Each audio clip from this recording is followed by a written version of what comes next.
Bom, vamos então começar. Da mesma maneira, por exemplo, vê o caso da Sinistral Rodoviária Alentejo. Tens uma única curva naquela chaparra, só tens um chaparro lá ao fundo. Matematicamente, tu devias ter já um carro em cada 10 que perdesse o controle ali naquela curva a bater no chaparro. Mas não tens 9 em cada 10. Porque assim, como não tens mais ponto de referência nenhum, tu assim perdes o controle do carro, estás fora da estrada, os olhos ficam no chaparro. Ai, ai, ai, ai, ai. E quando põem faixas brancas, é para lá. Porque nós seres humanos, os nossos olhos somos muito sensíveis ao amarelo. Sim. Por isso é que os sinais de perigo são em amarelo e nós conseguimos ver a longas distâncias. E outra é o branco. Tudo o que houver branco, eu costumo dizer, pá, não olhes para a luz, não olhes para a luz. Mas tudo o que houver branco, nós olhamos para lá. Porque é que tu achas que a noiva vai assim? Que é para ver se que é para... A noiva vai de branco é para tu ficares a olhar só para ela. Só para ela. Pronto. Bem, vamos começar então. Bem-vindos a mais um episódio do podcast da ACM. Hoje estamos aqui com o Rodrigo Ribeiro. Boa tarde. E vamos falar sobre a lei e os motociclistas. No fundo, é um bocadinho esse universo que estamos aqui a tentar descobrir. E acho que a primeira pergunta que eu te vou fazer é: eu encontro um defeito na estrada, um defeito perigoso, e tenho um pequeno problema com esse obstáculo, não me consigo desviar, passo por cima desse e esse obstáculo vai-me fazer cair. Que coisas é que eu devo fazer para me proteger em relação depois ao ato, não é? Portanto, se quiseres aprender a fugir ao obstáculo, inscreves-te na ACM, não é? Exatamente. Olhas para o sítio fora e inscreves-te na ACM. Mas não se inscrevendo na ACM e não tendo essa capacidade... passamos pelo buraco e caímos. O que é que nós devemos fazer para nos protegermos? Antes de mais, obrigado pelo convite e devo dizer que, enquanto advogado de uma família de advogados, o meu pai, patrão e patrono, sempre me ensinou que a melhor maneira de resolver um problema é evitá-lo. Ou seja, primeiro campo, aprenda a conduzir. Aprende a evitar o buraco, aprende a evitar a pedra que lá está, aprende a evitar o obstáculo. Se tudo falhar e se te vires no chão a choramingar, ai o que me aconteceu, a primeira coisa a fazer é saber que estrada é que estás a usar. Perceber se estás numa estrada camarária, e aí sim perdes responsabilidades à Câmara Municipal. Perceber se estás numa estrada nacional, perdes responsabilidades às infraestruturas de Portugal, ou se estás numa estrada concessionada, vulgo uma autoestrada por norma. E aí pedes à concessionária respectiva. O que aborrece é que a maior parte das pessoas choraminga, cai, vai para casa lamentar-se e depois é que pega no computador para fazer a reclamação. Não. Havendo uma coisa destas, tu quando pagas impostos, ou quando pagas uma portagem, ou quando pagas taxas, estás a pagar um serviço, uma infraestrutura que está à volta. Exato. Por isso o ideal é sempre não sair do local sem reunires a prova. Reunires a prova será registro fotográfico, contactos de testemunhas, ou chamar as autoridades e pedir a parte do auto. A seguir, com essas provas, com esses elementos, vais pedir responsabilidades a quem de direito. Por exemplo, principalmente na altura das chuvas, é normal, quer carros, quer motas, caírem dentro das tampas de esgoto, na parte das valas. Tu não consegues ver porque tens a água por cima. Todos estes casos, tu tens direito a ter uma estrada em condições, sem um buraco fora do normal, sem uma tampa de esgoto aberta ou sem um derrame de óleo. Havendo essa queda, que não pudeste evitar, pede a quem de direito. Agora, se não te mexeres, uma coisa de grande não vai cair do céu. Ok, então se eu mexo-me e as coisas depois resolvem-se ou a bem ou em tribunal. Então,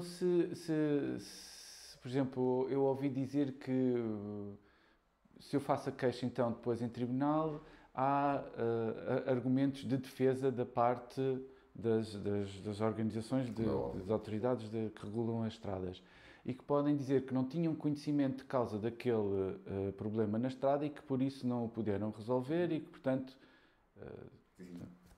Querem sair do água do capote. Exato. Simplificando, obviamente que eles vão fazer o jogo deles. Eles têm como interesse não assumir responsabilidade ou pagar o menos possível. O nosso interesse é tentar provar que eu também não tinha hipótese de evitar aquilo. Por exemplo, colisão com animais. É muito normal, autoestrada, passa o animal, a pessoa tem um despiste causado por aquilo. Aquilo é uma concessionária. Quem tem a responsabilidade de manter as condições necessárias à condução são eles, não somos nós. Agora, se nós abandonamos o local ou confiamos na palavra dos senhores que estão a fazer apenas a assistência lá, os senhores da assistência lá são empregados deles. Exato. têm interesse em que as pessoas saiam dali o mais rapidamente possível. Às vezes há que fazer fim-capé. Hoje em dia as câmaras municipais também já têm apólices de seguro para aquilo e sabem que se eu cair num buraco ou cair numa tampa de esgoto, alguém vai ter que pagar. Agora, todos têm que fazer a sua parte. Eles vão tentar sacar água do capote, vão tentar dizer eu não sabia que estava lá o gasóleo, por exemplo, o caso de uma cidade. Exato. Isso será problema deles. O facto de não saberem significa que não houve incúria, dolo, negligência, mera culpa. Isto é, não houve um vereador maléfico a dizer eu sei que está ali uma mancha de óleo, mas não vou mandar os bombeiros municipais limparem porque eu quero que as pessoas caiam. Não, isso está em causa. Ele não teve esse conhecimento, não há essa maldade, esse dolo. Mas há uma responsabilidade civil de indemnizar pelos danos. Exatamente. Há também a Associação Rasga-Migas, Sim, Rasga-Migas, da Ana. E ela também tem um trabalho magnífico, estrondoso, que eu admiro imenso. E também houve um problema que foi o acidente ocorreu perante um vendedor ambulante que estava a fazer uma manobra perigosa e que eu acho que se calhar o excesso de velocidade é uma manobra perigosa, pronto, mas há outras manobras perigosas que não estão a ser contempladas nesse bolo. Portanto, os radares aproveitam-se do excesso da velocidade para controlar, mas não há outras fiscalizações, como o traço contínuo, as manobras de inversão de marcha em sítios proibidos, passar os vermelhos. Há sempre assim um conjunto dessas atividades. Não achas que há falta de fiscalização a esse sentido? Obviamente que faz falta, mas eu não posso ter um polícia em cada esquina. Acho sinceramente que a condução faz parte da cultura de um país.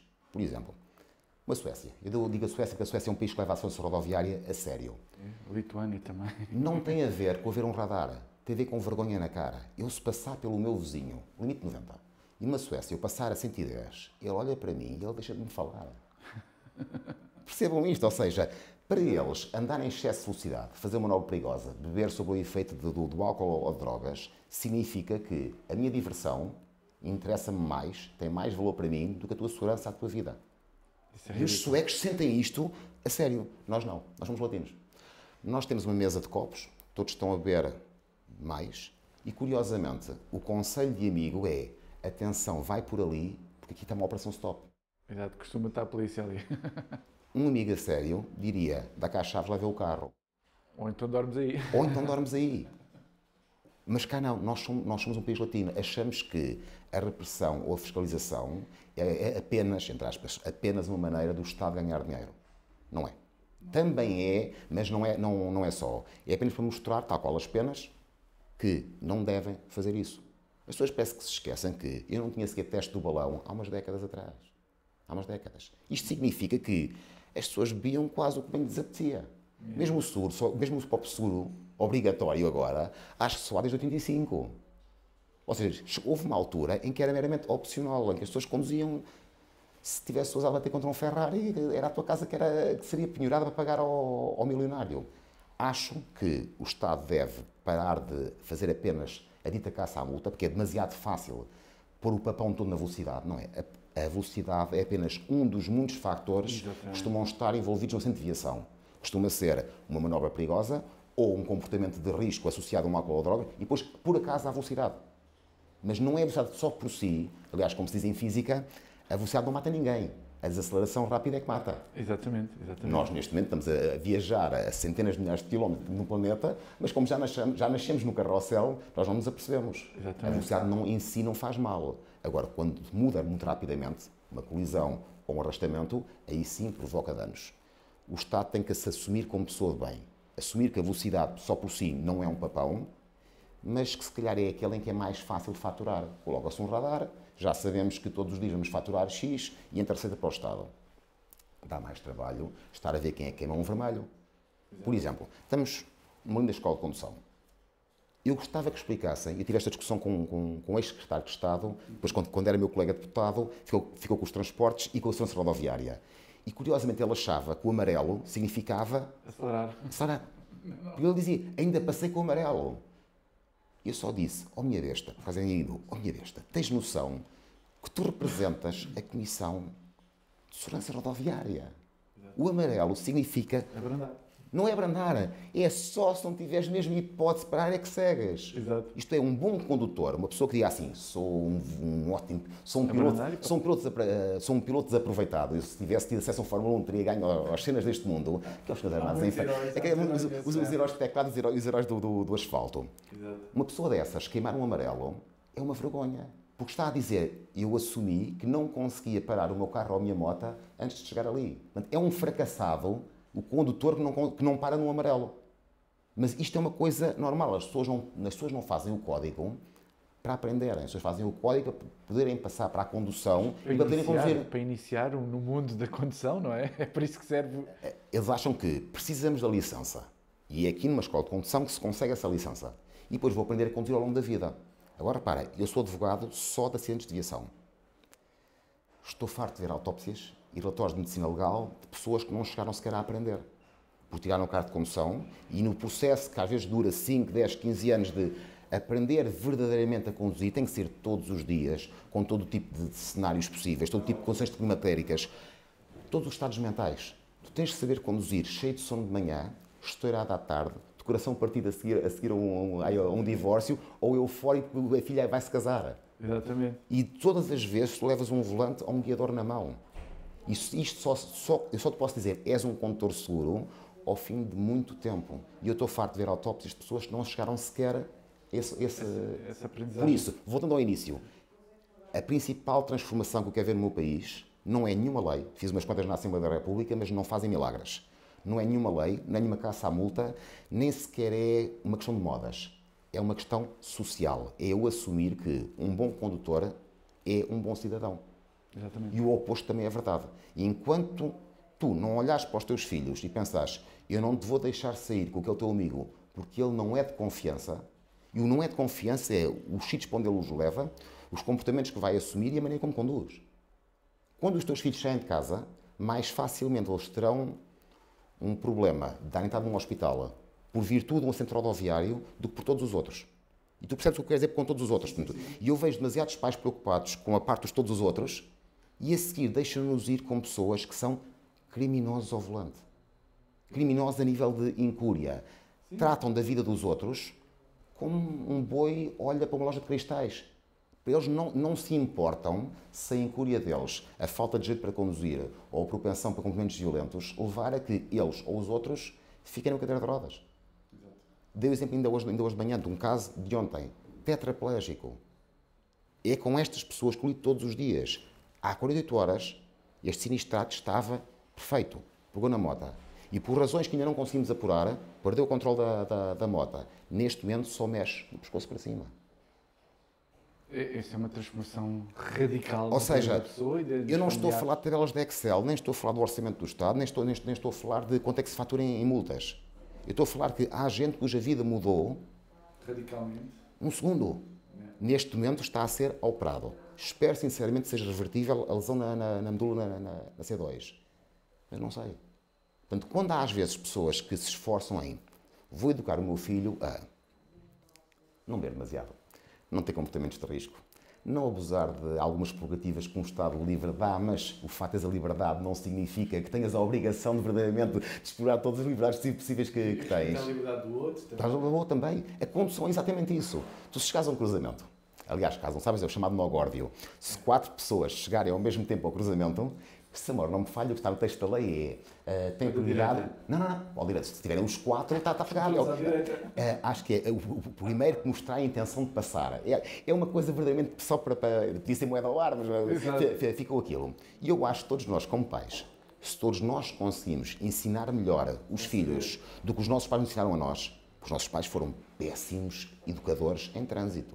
Sim. A nossa geração foi criada pelos pais que tinham o Datsun 1200 com 5, 6 sobrinhos lá para trás, tudo solto, o cão e a bicicleta. O pai bebia e de que maneira? Em todas as refeições, saía-se das bodas, mal seria-se, nem sequer movimentos radicais. Todos nós vimos os nossos pais, se calhar, a puxar o travão para explicar como é que se fazia um peão.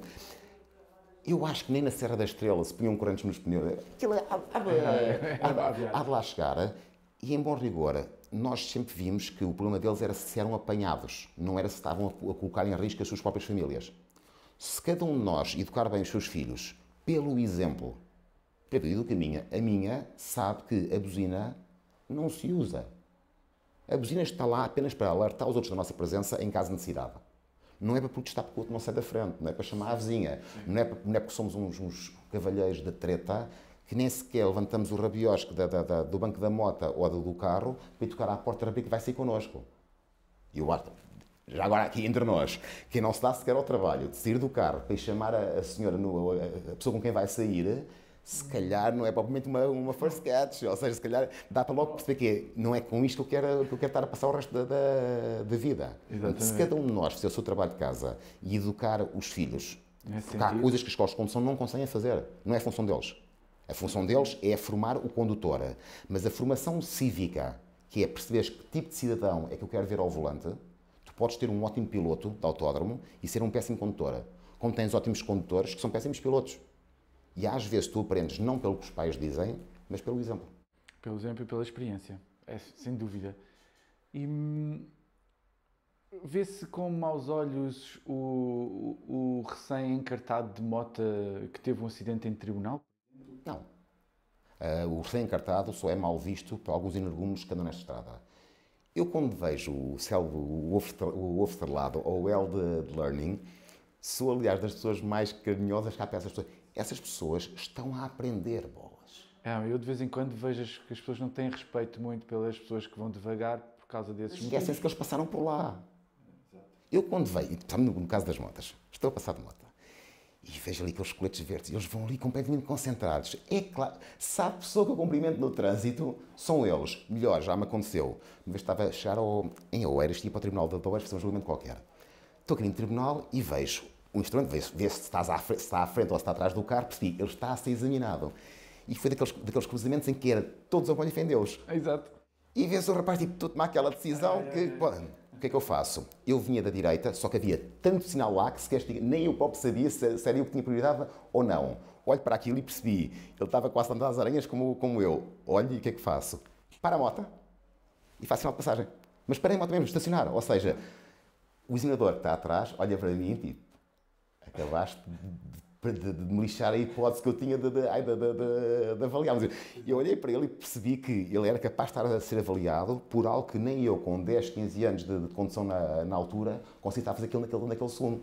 Parei a moto e faço-lhe sinal. E ele, ao ter prioridade, passa, agradece. Espero que ande por aí a ser um cidadão exemplar e... Com o teu exemplo também. Também. Repara, a minha filha sabe perfeitamente que eu dou muito mais passagem do que recebo. Isto é, acho que a boa educação também passa pela condução. É claro que, em última análise... Não me digas que não te ficas assim um bocadinho temperamental quando vês aquelas pessoas a meterem-se à bruta ou a serem assim um bocadinho radicais demais na entrada, colocando se calhar até a tua vida em perigo. Meu amigo, volto a dizer, eu passo a vida rodeado de autópsias e de relatórios de medicina legal. Ver pessoas que perdem a compostura, que prometem quase ameaças físicas, por uma porcaria de uma prioridade. Vissem eles aquilo que eu vejo e percebiam o ridículo daquilo que eles fazem. A minha filha obriga-me, desde que nasceu, desde que tem noção, fiz o pacto com ela, são 20 cêntimos por cada asneira que eu diga. Ela tem 14 anos, ainda hoje tem lá o milheiro, não está assim muito cheio. É mesmo raríssimo eu perder sequer dizer uma asneira. Não o digo. Na parte da condução, sequer diga, tenho quase vergonha alheia quando vejo um burgesso a furar a fila para ganhar um lugar. Até pela lei de Murphy diz que a seguir vais passar por ele e olhas para ele tipo... Isso foi para aqui? Foi para aqui. Pessoas que aceleram para chegar ao semáforo. E também nos motociclistas, por exemplo. Sim, eu percebo que haja alguma pressa ou conveniência no filtering, isto é o andar no meio dos carros.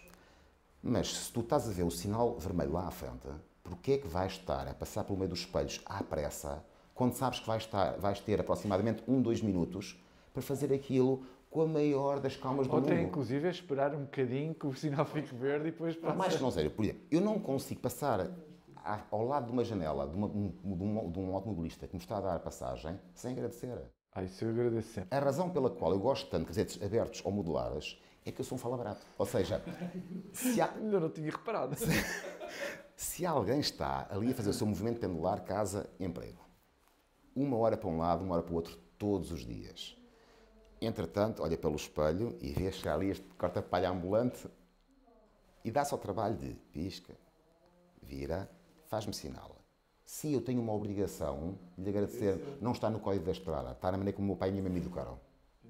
Acho vergonhoso como alguns artistas em duas rodas passam, batem nas capotas como se eles não são do INEM. E pá, às vezes partem os espelhos e tudo. Partir um espelho e fugir dá-me vergonha alheia. Dou o exemplo, foi há coisa de um mês, a subir a Avenida Miguel Torga, a caminho do meu escritório. Um idiota, em duas rodas, passou, bate num espelho e vai acertar numa carrinha. Diz 3 ou 4 asneiras para um lado e para o outro e foge.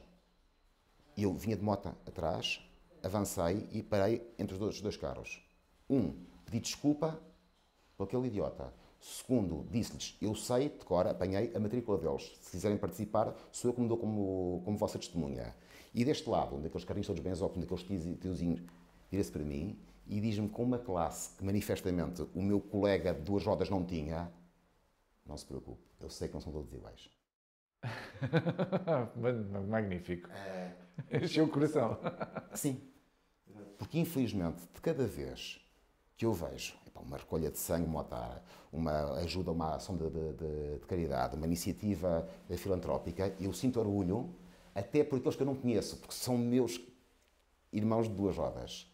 Mas de cada vez que vejo um energúmeno daqueles, sinto vergonha alheia. Eu pedi desculpa em nosso nome, se é que isso é possível.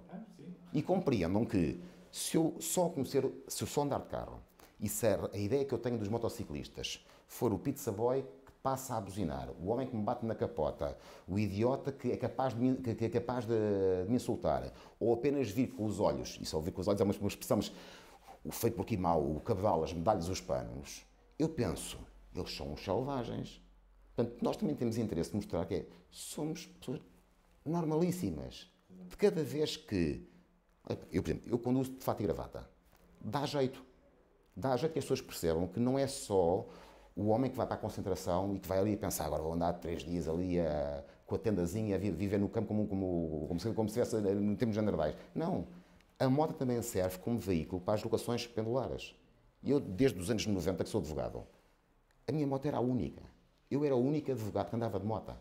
Depois, chega à Câmara, tinha a única moto na equipa da variação. Chega à Assembleia da República, no primeiríssimo dia, aparece-me o PSP.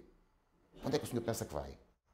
Vou trabalhar. Para avisar, eu venho aqui trabalhar. E vivia lá vários partes, qual é o parte dos deputados? Eu, então, mas o senhor não sabe, isto aqui é só para os deputados. E eu, prazer, estou a viver. Ou seja, anos 90 e anos 0, a moto era um veículo de profissional de estafetas ou então de um pobre.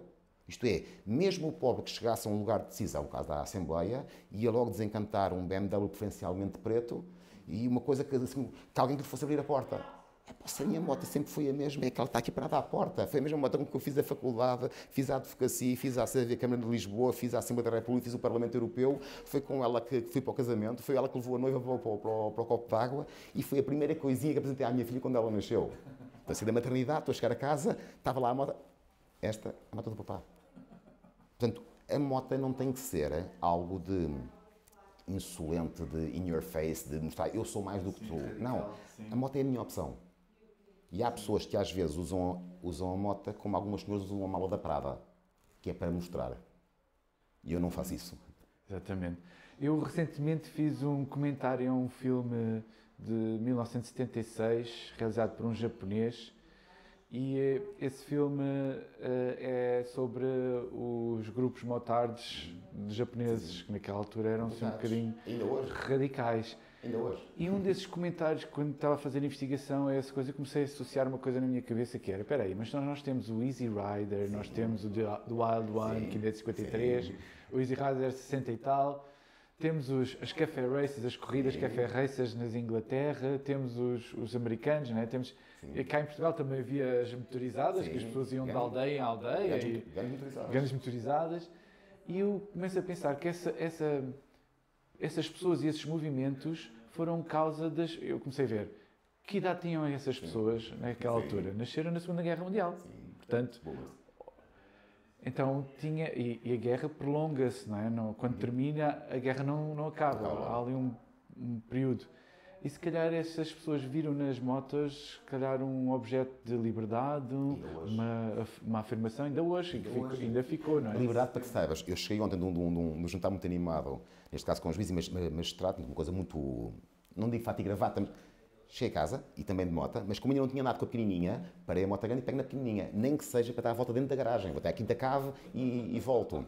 É quase como um ritual. Quando falamos de liberdade, eu durante muitos anos tive de fazer aquela advocacia ainda mais cinzenta do que aquela que faço, ou seja, todos os dias obrigava-me ao fato e gravata em escritório e demasiadas horas em ambiente fechado. Hoje em dia, graças a Deus, consigo fazer uma vida mais livre. Continuo a andar sempre com os envelopes cá dentro, ainda hoje tenho coisas marcadas, mas, apesar de tudo, é uma vida mais fácil.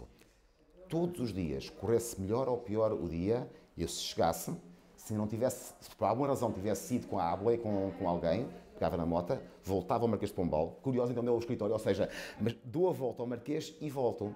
E já sabia que se não desse a volta ao Marquês antes de voltar, parece que não dormia.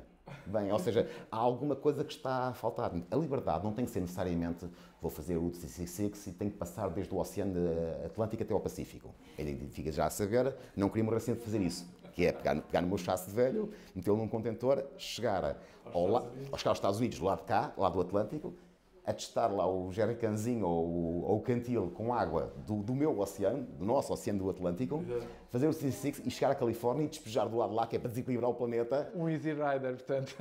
Mas não tem que ser o Easy Rider de chegar a ver os bandos, de a estar ali. Não tem que ser. Essas pessoas tinham frustrações claras de não conseguir atingir os seus objetivos, de não ter, se calhar, dinheiro. Mas cá também. No pós-guerra, estamos a falar no pós-guerra, naquela altura. Na guerra do dia é a mesma coisa. Há pessoas que sonham. Um dos meus amigos já, com 30 anos de amizade, todo santo fim de semana, ele pegava na sua cinquentinha, ia à concentração e trazia o pino para a mulher. Isto porquê? Daquelas pessoas com uma vida mesmo muito esforçada, muito trabalhosa, muito com tostões, muito tudo. A mulher muito doente, muito cancerosa, muito paliativos. E ele fazia aquilo tudo. O único momento que ele tinha, que era a mulher que lhe pedia, era pegar numa cinquentinha e saía, ia lá, inscrevia-se, trazia o pino, dava à mulher. Portanto, não penses que eu respeito menos este meu amigo do que uma pessoa que faz uma notícia em sexo. Às vezes, fazer essa viagem é só uma questão de dinheiro e tempo. Mais nada. Exato. Chegam ali, têm não sei quantos patrocínios, têm uma moto que não falha, têm uma casa já mais do que organizada, têm os filhos crescidos, ninguém está à espera deles para jantar. Não, eu prefiro os meus. Que é a tal liberdade, às vezes é só da sexta até sábado de manhã, e vai lá e inscreve-se e traz a t-shirt e o pinto mostrar à mulher.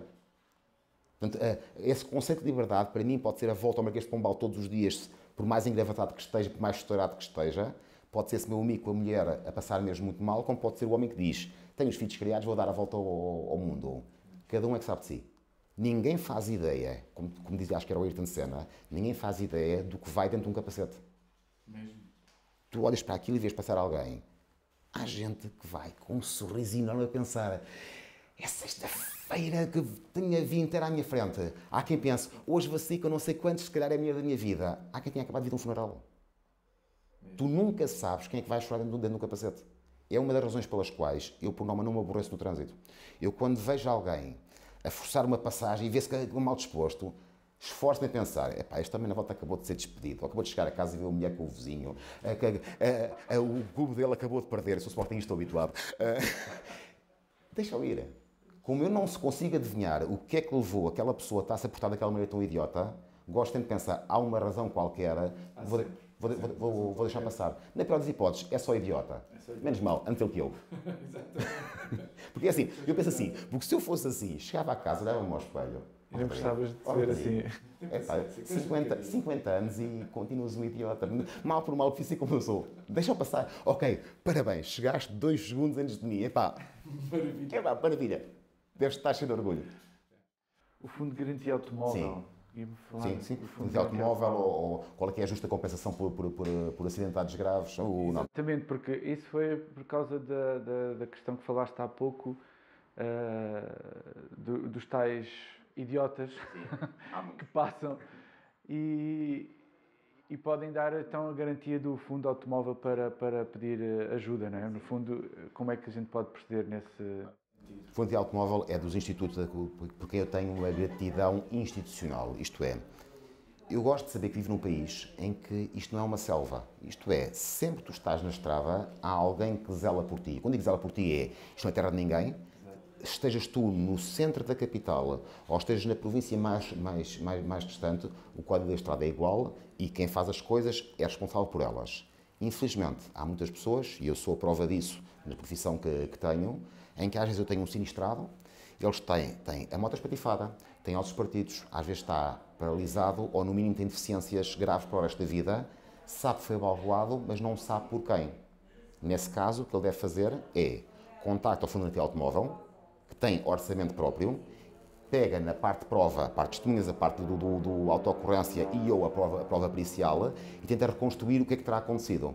E naqueles casos em que se consegue determinar que alguém bateu sem seguro ou alguém bateu e fugiu, mesmo que não consiga saber quem foi, o Fundo de Automóvel paga. E isto faz toda a diferença. O caso que falámos há pouco sobre o rapaz que está neste momento em risco de ficar tetraplégico para a vida inteira.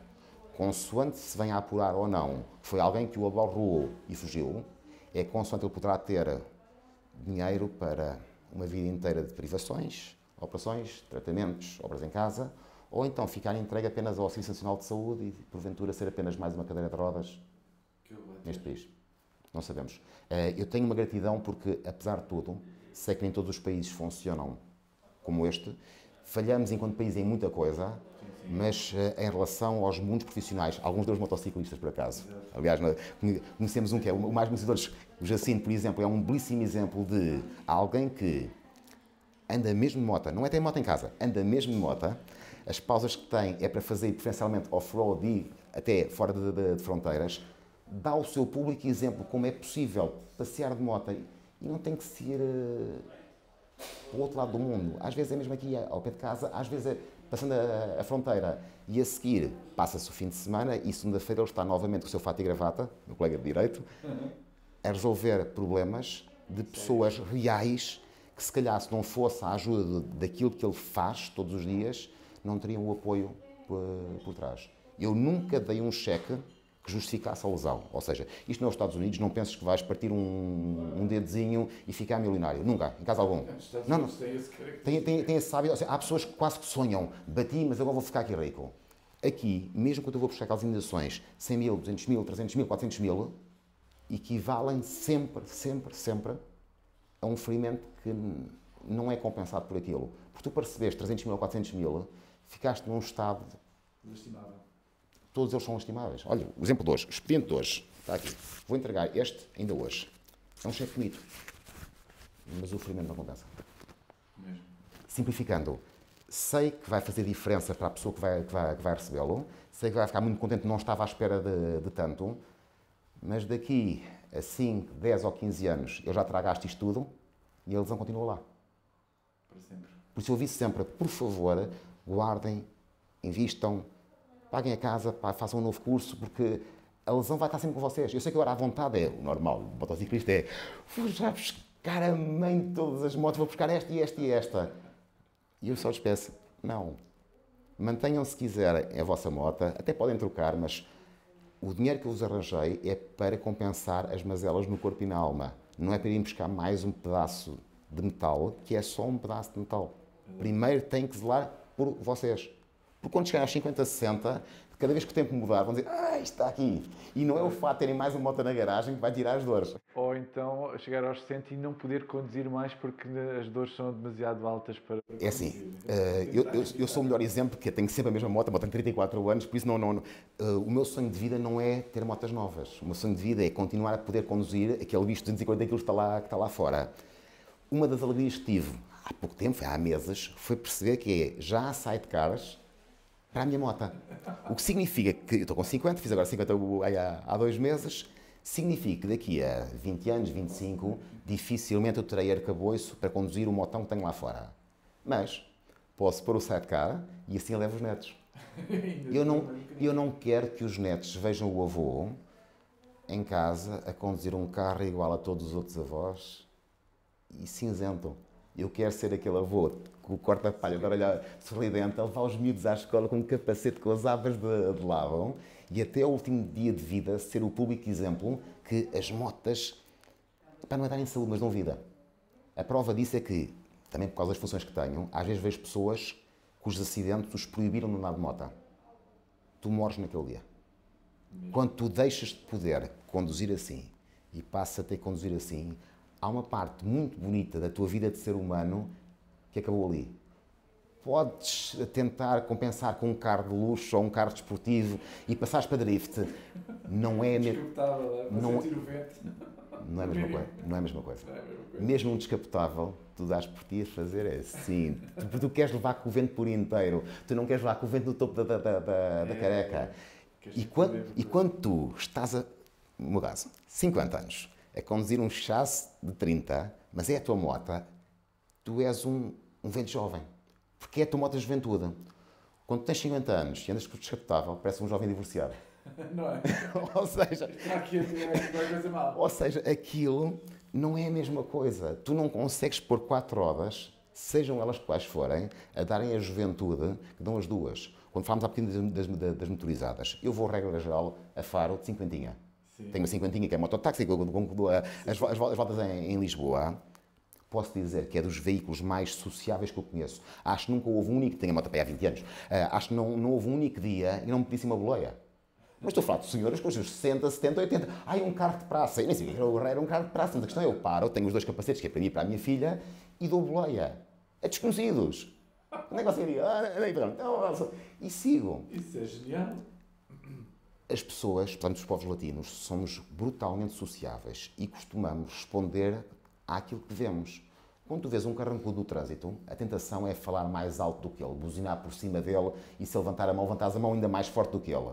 Quando vês um idiota como eu, sempre de sorriso posto na cara, com uma moto preta e verde, diz táxi, até eu rio olhar para aquela.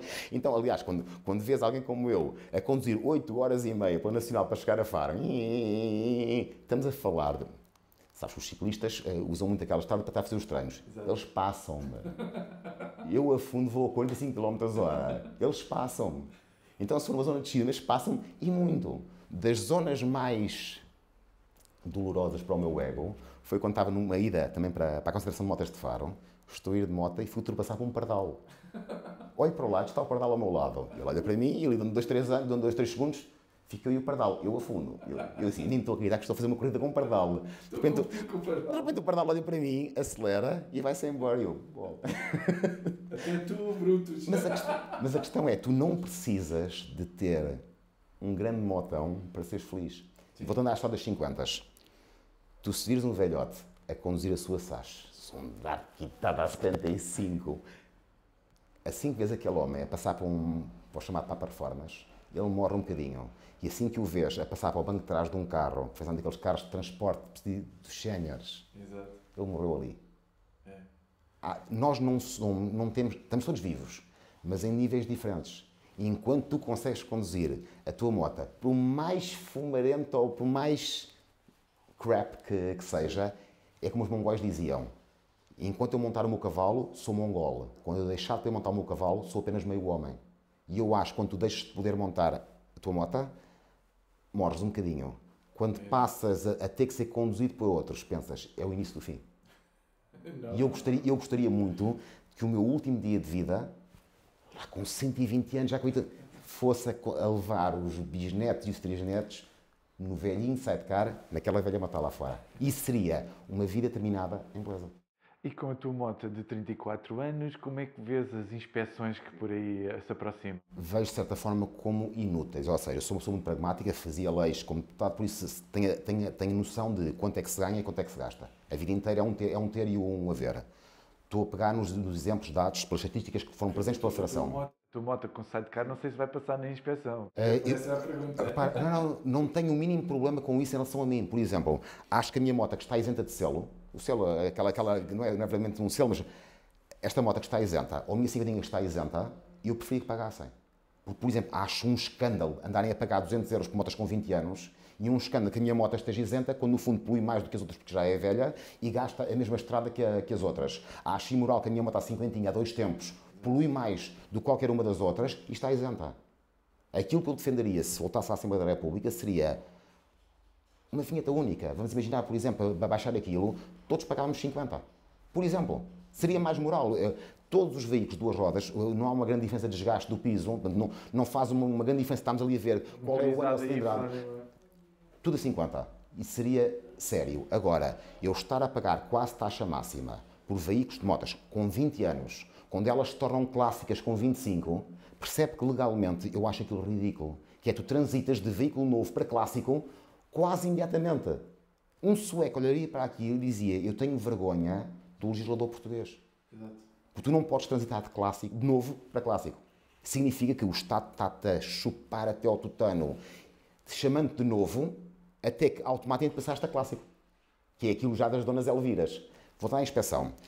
Muitos desses clássicos hoje em dia na estrada. Mas é que repara, mas é que aos 20 anos tu ainda és nova, tens uma moto ainda nova para ser clássica, mas paga como se fosse nova. Exato. Estares a pagar quase 200 euros é gozar com quem trabalha. Porque 200 euros para algumas pessoas é um terço do vencimento. Exatamente, sem dúvida. E a moto que tem não tem aquela moto com 20 anos porque quer. Tem aquela moto com 20 anos porque foi o que conseguem estar a pagar e é para movimento também pendular. Tu sentes-te verdadeiramente roubado quando percebes que aquela tabela não tem sequer nada de sério. Eu estou a falar contra mim. As minhas duas motas estão as duas isentas, eu defendo que deveriam pagar. Exato. Ou seja, quando eu estou a falar das inspeções também não tem a ver com um interesse particular. Agora, eu lido com a vida humana nos acidentes e sei onde é que o dinheiro faz mais falta. Se o grosso, e quando digo grosso, digo os 90% dos acidentes são causados por, essencialmente, falha humana ou defeito de concepção da parte da via ou do ambiente urbano ou falha Porquê é que eu estou a tentar gastar tempo e dinheiro, respectivamente esforço público de fazer a lei e esforço privado de despesa, na falha mecânica que alegadamente contribui para 0,3% das vítimas? É como se eu estivesse a fazer um hospital distrital para uma doença do dengue.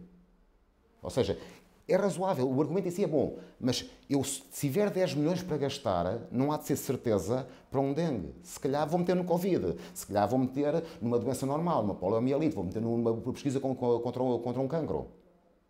Neste caso, se é para obrigarem as pessoas a gastarem uma vinhetazinha de 30 tal euros todos os anos, ou neste caso será mais barato, será uma moto, eu prefiro que esse dinheiro fosse, via Orçamento de Estado, para PSP e GNR terem os meios para me fiscalizarem todo o ano. Isto é, diz-me lá quantas vezes é que a tua moto foi vistoriada a nível de som numa operação stop. Digo já, zero. Zero. Acho que não conheço ninguém que numa operação stop tenha apanhado um carro que tivesse lá os meios para deixa cá ver como é que está, então vá para a inspeção B.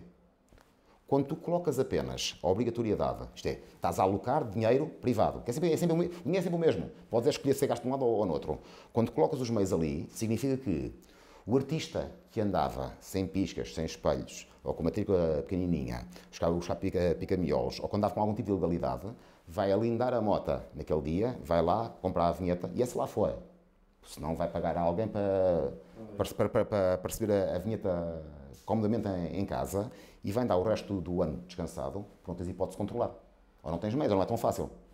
Eu preferia inspeção, ou melhor, inspeção diária cá fora. É tu, quando sais à rua, tens a perfeita noção que qualquer carro da PSP ou da GNR tem lá as maneiras de ver a parte dos gastos do pneu abaixo de 1.2 milímetros, a parte da parte do som, e à mínima dúvida envia-te para a inspeção B. Agora, se o objetivo é apenas criar um negócio... Isso não é uma imposição também da União Europeia? Ou seja, quando nós nos assinámos o programa de entrada da União Europeia, não estava lá escrito que de X em X...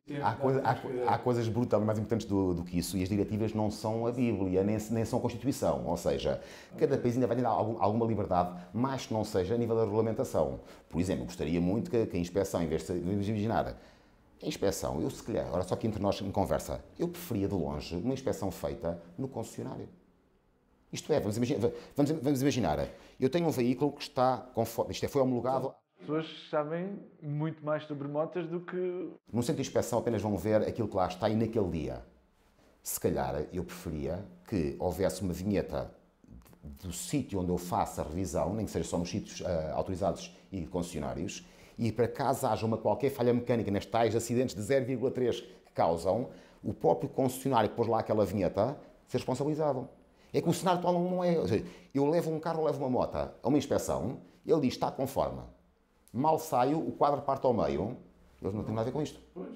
E repare, eu tive como orador, quando era deputado, uma coisa promovida pela ANSIA, estava eu, GNR e PSP, e eu só disse, de facto acho estranho como é que às vezes há veículos que andam inspecionados, que estão em tão mau estado e a vinheta tem 2, 3 dias. Exato. E o GNR olhou para aquilo e disse, deixe-me só interromper o senhor deputado, deixe-me só dar o meu exemplo pessoal. Nós mandámos disparar um caminhão. O chassi estava podre. Podre. A vinheta tinha semanas. Repara, aquilo não apodrece em semanas. Não. Por isso, se é para estar a comprar vinhetas, por favor, não me insultem. É mesmo. Porque eu vejo demasiadas autópsias para dizer assim, vamos gastar X milhões só para criar um negócio que existe. Eu sei que os centros foram motivados a fazer lá aquelas obras, mas eu não tenho culpa, tem havido promessas de governos. Mas para quê? Para tentar proteger 0,3%? Olha, façam o seguinte, ofereçam formação aos condutores. O dinheiro que era gasto com a tal vinheta, ofereçam condução avançada a quem tira, por exemplo, a parte dos escalões todos de moto, A3. Por exemplo, abram o Estado que ofereça, ou parte, abra os track days, que é para quem quer acelerar, possa acelerar em segurança dentro dos autódromos. Faça o convênio com o Estoril ou com Portimão. Por exemplo, se querem obrigar as pessoas, se o grosso das falhas é falha humana, porquê é que não fazem as pessoas fazer um recap da sua carta de condução a cada 10 anos? E ainda agora renovei a minha. Sim, sim. Boa, fui ao computador e disse, chamo-me Rodrigo, fiz 50 anos, renovem a carta. E perdi uma plásticozinho e recebi outra igualzinha.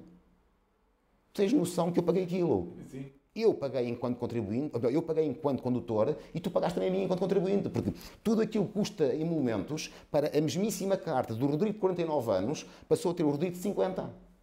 Não fui visto. Eu podia estar clinicamente cego neste momento e tinha a minha carta dos 50 anos renovada. Mas é claro, para quem vende cartas, para quem vende os cartões, a maquinaria, o projeto e a burocracia, se calhar é ótimo que haja esta renovação aos 50. Eu se calhar preferia que as pessoas que tiveram carta de condução ou de moto aos 18 anos, quando chegassem aos 50, olha, faça aí, lembra-se dos 8 que fez na BSA dos anos 70. Faça aí novamente. Com a sua BMW. Porque, tu tens pessoas, como a minha mãe, que tiraram a carta de condução há 40 anos e não conduziram. Mas ela está legalmente habilitada a conduzir. Pois. Tens pessoas que tiraram a carta de condução nos tempos da tropa, tempos ainda da guerra colonial, que se hoje em dia pegarem numa moto vão dar à procura do kick. Tu ainda vês muitos velhotes com motas grandes, põem a mão para fazer o pisca, dá-lhes no sangue. Foi assim que aprenderam. Foi assim que aprenderam. E vá lá que as motas não mudaram muito. Voltando à inspeção, li um relato na Bélgica de que havia motos a caírem durante a inspeção. E depois os centros de inspeção não se responsabilizavam por isso. Em última análise responsabilizo porque óbvio. Já não sei o caso daquilo, deve haver motos de coisa. Mas só o facto de ter ali na minha cabeça, se eu entrego a minha moto na inspeção e saio de lá a partida, o que é que eu faço? Sim, mas para, bem ou mal, já existem países em que há inspeção. Mesmo até nos Açores? Até nos Açores tem, ou seja, se vão apenas controlar as luzes, os piscas e os pneus, qualquer operação stop conseguiria ver isso. Repara, a maneira básica como uma inspeção pode ser feita, qualquer agente da autoridade consegue fazê-la quase sumariamente. Com exceção talvez do alinhamento das luzes, mas também não há alinhamento das luzes, porque haverá apenas uma, como haveria o nível máximo. Também se faria, não é nada do outro mundo. E volto a dizer, o dinheiro, como dizia a Margaret Thatcher, there is no such thing as public money. Ou seja, todo o dinheiro vem dos privados. Exato. Eu posso escolher gastá-lo para todos, que é via PSP, GNR e órgãos de inspeção, ou gastá-lo em privados que me vão dar uma vinheta que eu preciso para conduzir, mas é um circuito completamente fechado. Se eu vou deixar a moto num centro de inspeção, sim, corro o risco de deixem cair. Pior, espero sinceramente que os inspectores tenham carta de moto, porque senão vais ter coisas tão ridículas como motas que não têm contrarotações e eles pensam, ok, deixa ver a passagem de escape, é até cortar. Há idiotas em todas as profissões. Sim, sem dúvida. Eu tenho algumas dúvidas, por exemplo, como é que vão fazer a parte do frenómetro? Porque assim, vão prender o garfo? É que num carro, tu sabes, pelas hipóteses, o carro vai abaixo. Quando começa a... Sim. Eu na moto, não sei se não sai a Dona Lourdes pela frente. Imagina um inspetor normal, pai, com 50 ou 60 quilos, é porque há uma Gol 1800. Isso, mas a meu ver, isso são os riscos meramente... Lá está, a tua solução de fazer a inspeção nos stands das oficinas era o ideal. Seria mais razoável. E melhor, Até do ponto de vista comercial, volto a dizer, eu tenho uma visão muito eclética da sociedade, não estou aqui a defender nenhum lado nem outro, mas se é para gastar 30 euros, ou se é para gastar 20, prefiro investi-lo na verdadeira economia, que é, porque estou a gastá-lo numa oficina que tem postos de emprego que já existiam. Não estou a criar uma necessidade para justificar aquela vinheta. Exatamente. Porque se na prática tiverem o mesmo equipamento, são ambos privados. Não me peçam para dar fé pública a um selo de vinheta no centro de inspeções e não a dar, neste caso, há mesmas entidades, falar dos concessionários ou oficiais, que certificam para efeitos de homologação em sede de inspeção B. Se eles servem como peritos para efeitos de inspeção B, também serviriam para uma inspeção dita normal. Do ponto de vista legal, não há nada que impeça. O meu problema é do ponto de vista moral, que é, achas que eu, enquanto legislador, me sinto bem a ver milhões serem gastos naquilo que menos me causa mortes e continuar todos os dias a ver autópsias e doutoras de medicina legal das outras que são deixadas ao desbarato? Sem dúvida. Preferia que o cidadão, o condutor, pudesse escolher, por exemplo, olha, este valor, sou obrigado a fazer um curso de formação de condução avançada em público ou privado, é-me indiferente. E ele pensava, olha, já que tenho que fazer esta porcaria, olha, vou fazer aqui ou vou fazer ali. Mas tu nunca sais de uma formação sem aprenderes um bocadinho. Por exemplo, eu aprendi na última formação que fiz de todo o terreno que as luvas protegem-te muito bem da abrasão, mas não de partir ossos. Ou seja, consegui partir mais este dedo pela terceira ou pela quarta vez. Mas saí dali a aprender que é possível conduzir em terra, no cardado, e curvando. E pá, isto parece coisa pouca, mas não é. Não é. Ou seja, eu sei bem em 3 décadas. Não é só fora de estrada, às vezes nós temos estradas, às vezes, quem conduz no país real, que é o meu caso, aquelas cidades lá, às vezes, quando vais para a vila, tens caminhos de cabras. Sim, dizem que quem aprende em fora de estrada conduz ainda melhor na estrada. O contrário é que já não é válido. Ou seja, tu facilmente pegas num piloto de rally e metes na Fórmula 1, mas não pegas na Fórmula 1 e metes no rally. Mesmo nas motas, tiveste o Jean-Michel Bale, que veio do Supercross e passa para a velocidade, para a Yamaha 2,5, se a memória não me falha. Sim. Mas não tens ninguém no MotoGP e para o motocross. Ou seja, quem? O da Vizioso. Foi? Sim. E se fosse minimamente... Agora há pouco tempo... Não, mas é já... Ou vai lá brincar. Vai lá brincar. Estou-te a falar que estás a disputar pódios. Estou a falar de disputar pódios. Não, isso não. O Jean-Michel Bale não só ia lá, como ganhava. O Danilo Petrucci, que foi ao Paris-Dakar, fez o Paris-Dakar. O Paris-Dakar, também tinhas o NASCAR, como é que ele se chamava, que ganhou, era passado pela Monster, em que tu vês aquele homem, a equipa era a mesma, só que deixaram de estar em NASCAR, então vês a boxe, e vês aquela gente igualzinha, mas no meio do deserto, e tu pensas, que génios de marketing, que é, porque o objetivo deles é ter retorno. O Paris-Dakar não tens que ganhar para ter retorno. Cá fora, vou voltar à parte da formação, porque aprendes sempre.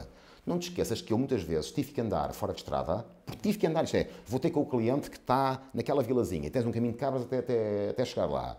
Eu ia, porque a moto é toda da XPTO, ou do terreno. Eu é que não sou. Portanto, dei por mim sempre a conduzir o mais direito possível com medo de falhar. De repente fui fazer o curso de condução avançada lá, o curso de fora de estrada com o Bianchi Prata, dão-me moto com meus cardados, estou todo protegido, e antes de me escavacar todo, de partir isto da cabo da anca, percebi que, de facto, às vezes, não tens de estar a olhar para o buraco. Olhas um bocado mais para a frente e desde que vais com juízo, podes conduzir normalmente. A suspensão está lá para te perdoar as imperfeições do terreno e o pneu carado dá-te tração. Por isso, não te foques tanto no problema e foca-te na solução. E quando está a olhar, não é? E quando dei por mim, estava a andar fora de estrada, e eu não tenho mínimo jeito para aquilo, mas a questão é, afinal não há impossíveis. Não. E isto foi há 3, 4 meses. Ou seja, mesmo com quase 50 anos na altura, tu podes estar sempre a aprender. E é aí sim onde eu acho que o povo latino é pior condutor. É porque quando pensamos que já sabemos conduzir. Quando nós tínhamos uma vontade de tirar, na altura que havia o ovo estrelado, o nosso sonho era tirar aquilo para que ninguém soubesse que éramos maçarros. E mal, eu já conduzo há 2 anos. Ou então, o meu pai, um belíssimo exemplo, conduz há 50, nunca tive um acidente. Pá, nunca teve, já causou alguns, de certeza. Às vezes podes ser um péssimo condutor e só não mataste ninguém por sorte, porque o outro, por acaso, fez condução defensiva. Portanto, o teres um cadastro limpo não significa que sejas um bom condutor. Por isso, se é para nós investirmos milhões, repito, milhões, todos os anos, então que seja naquilo que me poupa vidas. Olha, cumpram a minha lei dos raus, por exemplo, vão colocar a segunda faixa, a segunda saia nos raus. Tenham muito mais atenção, isto é, deem meios, o jato de água com pressão aos bombeiros não municipais e voluntários e municipais para lavar o mais rapidamente possível os dramas de gasóleo. Porque, regra geral, o gasóleo só é participado depois de haver uma queda, ou depois de haver um acidente. Exatamente. Nós não temos sequer o hábito de avisar isto. Tu passas, quase escorregava ali. Mas também não avisas. E mesmo que avises, o bombeiro tem que escolher, vai levar um mega caminhão para fazer uma pica de mangueira. Há coisas, até que eu cima... Mais portáteis. Repara, eu era assessor de vereador na Câmara de Lisboa, quando começaram a aparecer as SLR 6,5 do Saraiva, que era para os bombeiros. Na altura chamaram-me tudo. Bombeiros de moto, que vergonha. E não é vergonha. É que na altura ainda se conduzia dentro do bairro alto, se estiveres antes de fechar o trânsito, o que significava que se começasse o incêndio mínimo numa qualquer casa do bairro alto, até o primeiro carro dos bombeiros conseguir lá chegar, já que eu tinha de ir até à fundação. Por isso o que havia era os extintores na SLR, e depois o sonho seria a parte do IFEX, que seria uma espécie de um sistema de água pressurizada, em que o bombeiro chegava lá e tentava debelar o incêndio naquela assoalhada até chegarem os mais pesados. Exato. Portanto, o tempo de reação é mais importante do que a artilharia pesada. Ali é igual. Eu, se calhar, preferia ter motas com fartura na parte da ação rápida dos bombeiros e mal lá a participação, pode ser uma coisa tipo SMS, gasóleo no quilómetro 2x. E automaticamente eles vão lá, e nem que fosse com uma mangueirada de mota quase, aquela parte é... Ou então por a parte da areia, também dá para tudo. Poupas mais vidas humanas, por exemplo. Até o próprio Waze, aquilo poderia ter uma comunicação. É assim. Olha, está aqui, olha. Legalmente é complicado, estás a fazer parcerias com privados e privados estrangeiros, até proteção de dados. Legalmente, às vezes, há burocracia que nem vos passa pela cabeça. Mas, pelo menos, um número central, como tu tens para o fogo, tinhas para os fogos florestais, participação de trânsito, só aquilo. Dava-te para o buraco, dava-te para as tampas de esgoto, dava para a areia, dava para o animal na via pública, nem fosse só o alerta de estrada. Aquilo que poderia dar origem a haver uma necessidade de avisar naqueles painéis anteriores. Mete muita confusão. Eu gosto de estudar todos os países e a sua sinistralidade. Por exemplo, as autobates alemãs. E eles têm uma cultura muito boa a conduzir, têm ótimas estradas e até podem conduzir com grande velocidade, com grande segurança. Mas quando há nevoeiro, regra geral, tu até travas, conseguiste evitar o da frente, mas basta que o de trás não consiga. Portanto, é uma questão de tempo. Se está tudo em nevoeiro, tu não bateste, mas o outro vai bater. Estes dois conseguiram safar, o terceiro vai bater. Ou seja, estamos sempre todos limitados. Mete muita confusão, por exemplo, se eu tivesse milhões para gastar, como se vão gastar agora nisto, ou querem gastar nisto, explica-me lá porque é que em cenário controlado, que é o caso das autoestradas, tu mal o trânsito para, não sendo o pirilampo amarelo no quilómetro anterior e a 2 e a 3. Porque tu tens os sensores de movimento, ou seja, não é nada do outro mundo. Está sempre a passar um cabo, este objeto deve passar desde o ponto A para o ponto B. Tens os sensores que usas na fotografia, tu sabes que na parte do flash, aquilo reage, as várias sombrinhas disparam porque elas reagem àquilo. Os sensores são os mesmos. Isto é, numa autoestrada, o sensor está sempre a ver deste sentido para este sentido, não existe lá para cá. Isto significa que sempre que entra alguém em contramão, isto é, o sensor é acionado, primeiro o B e depois o A, automaticamente tem que disparar as sirenes no quilómetro 1 e 2 e 3 para trás, que é para os carros terem tempo de parar. Sempre que há um acidente e o carro parou, isto é, houve passar para trás, de repente parou, significa que houve ou um acidente ou trânsito parado. Portanto, tu automaticamente podes pôr ou os pirilampos que estão presos a cada 100 metros ou a cada 500 metros, o que bem entenderes, ou assinar logo, atenção, cautela para, nos mostradores eletrónicos cá em cima. Exato. Tens noção que isto não é física quântica. Isto são coisas que qualquer pessoa como eu conseguem parir. É peanuts, bolas. E se querem ver dinheiro bem gasto, para estarem a encher o dinheiro do bolso de privados sem necessidade, por exemplo, o Estado faça parceria com o técnico, por exemplo. Fantástico. Digam ao técnico. Não falta lá gente inteligente para essas coisas. Digam ao técnico, façam um sensor que possa ser montado a cada quilómetro de autoestrada, que, sendo acionado o sensor A e B, faça disparar o pirilampo no quilómetro 1 e 2, menos 1, menos 2 e menos 3. E eles dirão alguma coisa do tipo, custa 300 euros cada sensor destes. Faz as contas, vezes 300, é um Lisboa-Porto. Eu não preciso de milhões para salvar muitas vidas humanas, preciso estar aqui a falar de inspeções, quando supostamente é para 0,3. Queres que eu te diga aqui? É que da próxima vez que eu tiver a ver um relatório de uma autópsia, olho para aqui... Eu digo desculpa pelos meus... Não dispara. Eu vou pedir desculpa quando estou a olhar para uma autópsia e estou a ver um cadáver de uma pessoa que podia estar cá, porque foi bater com a roda da frente numa tampa de esgoto que estava aberta, porque curiosamente não há um telefone fácil para onde se possa participar. Exato. Ou então vou falar com aquelas pessoas que estão a ser, neste momento, a cair, porque, por exemplo, olha, agora o que está mais na moda são as orcas que apareceram no mar e os javalis na estrada, ou seja... É isso. Repara, Uma das razões pelas quais eu tanto defendi também o duplo ralo, e também ajudei a vender dessa maneira, que foi, o duplo ralo também protege dos animais de pequeno porte. São aqueles que passam por baixo. Exatamente. O cão, o coelho, etc. Quer tu queiras, quer não, o número de pessoas que batem contra um animal não é tão pequeno quanto isso. Tenho pena pelo animal e tenho mais pena pelos humanos que, se forem de moto, correm o risco de morrer. Exatamente. E estão a andar numa autoestrada, concessionada, a pagar uma portagem e assim levam com um bicho que poderia ter sido evitado pela dupla saia até cá abaixo. Na última entrevista com o Henrique Saraiva, ele falou de um amigo dele que faleceu por causa de um atropelamento de um javali. E já chegámos a uma sociedade. Repare, eu sou algo cinzento, mas eu levo as coisas a peito. Falecem pessoas por colidirem contra um animal que não era suposto lá estar. Curiosamente, nos comentários que tu vês à morte, há lá um dizer, só tenho pena do javali.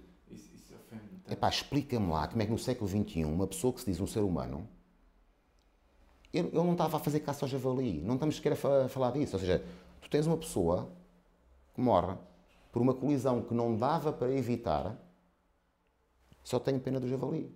Portanto, entramos numa cultura de cancelamento e de ódio, que é sempre nós contra eles. Vou dizer, eu não tenho nada contra os centros de inspeção, nada. O que eu tenho a dizer é, eu tenho sítios onde salvo mais vidas com brutalmente menos dinheiro. É só isto. Não há ninguém que preze tanto a vida do morto na estrada como eu. E tal qual diz o presidente da Associação de Salvação Rodoviária, eu não percebo porque é que, se morrer uma pessoa em aviação, isto é, uma queda de um avião, se gastam tantos milhões para apurar porque é que aquele avião caiu, como é que podemos melhorar a segurança aérea. Vão estudar as caixas negras, vão ver a parte da fuselagem, ficam anos e anos e anos a ver aquilo. Aqui, morremos na estrada, dizem, é um acidente. Acidente utanas. O único acidente que é, do ponto de vista de língua portuguesa, acidente, é estás a conduzir e a estrada abate-se e cais lá para dentro. Pelo buraco É a única maneira de ser um acidente. Porque tudo o resto seria evitável. Exato. Não existe uma colisão num cruzamento que não fosse evitável. Bastava que houvesse a boa semaforização, ou bons condutores, ou civismo, ou irem com os olhos abertos. Se todos cumprirem, a começar pelo Estado que faz o código e faz a estrada, em teoria não poderia haver um único acidente. Porque os carros não andam sozinhos, nem as motas. Poderias ter, quando muito, vai lá, um despiste, mas o despiste será, por norma, culpa tua. Por norma. Isto é, tu deves adequar-te a tua condução ao estado da via. Agora, a minha filha gosta de dizer que eu já salvei mais vidas que os médicos. Porque quando tu fazes uma lei que salva vidas, tu não tens de estar com o bisturi a salvá-lo depois do acidente. Aliás, convenci alguns colegas meus deputados que a melhor maneira de salvar as vidas não é nos hospitais. É logo à partida. É evitando que eles tenham o acidente. Portanto, em vez de eu estar a pensar, vou aqui arranjar um centro de apoio traumatizados, é evitar que eles caiam sequer. Portanto, à partida, formá-los para serem condutores. À partida para o Estado, dar-lhes boas estradas. Só depois é que vem, caso haja o sinistro rodoviário, vamos então tentar curar a perna partida. Mas antes de tentar aqui a ver, vou agora arranjar uma empresa que vai me certificar a qualidade do gesso que vai ser colocado para se usar o osso. Não. Eu se calhar prefiro gastar dinheiro e evitar que eu parta a perna. Exatamente. Por isso, acreditem que quando eu defendo as coisas não é por ter nada contra ninguém. É só por achar que dá para salvar muitas, muitas vidas. E eu sei que só graças à lei dos réus há centenas de pessoas que hoje estão vivas que não estariam sem aquilo. E também sei que há milhares de pessoas que estariam amputadas que não estão. E há pessoas que têm braços e pernas perfeitamente funcionais que estariam com algum tipo de claudicação, algum tipo de deficiência. Por isso, se me perguntares quais é que são das medalhas que eu mais gosto de ter em casa, não são as desportivas, nem são os diplomas de cursos, nem são os lugares que tive na política. É de vez em quando toco ao telefone, porque eu não conheço lado nenhum, e liga-me alguém de um hospital qualquer, regra já os sinistrados, mas também já me aconteceu ser o médico ou ser a enfermeira, e quando é o sinistrado me digo, ouve lá, tu és aquele gajo da lei dos réus? Eu, sim, sou, o que é que se passa?